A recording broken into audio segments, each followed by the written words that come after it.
Hey folks, it's foggy, you would not believe outside.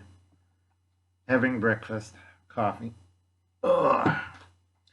A lot of people, they kind of freak out. They ask me questions. I make my own bread, and that's humus. Now I'm pickling. I gotta teach Anthony stuff and Martha stuff. This is about, I say about 2 years old. It's cauliflower. It's still crisp.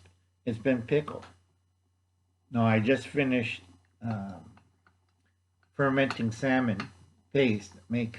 Also I smoked it a bit. I make lox. Cream cheese and lox on bagel. I am not ready to do cream cheese yet. Bagels fairly easy. I could steam and do it myself. I just buy it from my local bagel shop because he needs the business and he's almost out going under. I keep telling him sell out through the back door. Don't tell anybody you're open in the front. Just do it the back door. That helped him last 2 months. If anybody who has a small business, do it through the back door. Um, like I said, I know a lot of tricks. I got to teach Anthony and Martha on the cauliflower. It's a very simple vinegar and sugar solution with pepper and garlic. You can look at it in any pickle book. I could teach you. Old people could teach you this. Just practice. Okay? That one, Martha did a video where they oxidize on organic produce that are in packages.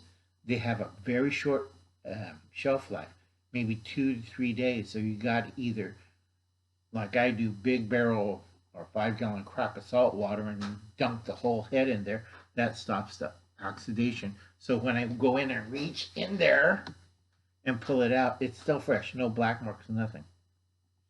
I can do that to certain types of carrots. I got three varieties of carrots. I have to do that because they oxidize real quick, and I just dunk the whole thing. So, like I said, I'll catch you later, folks. Merry Christmas.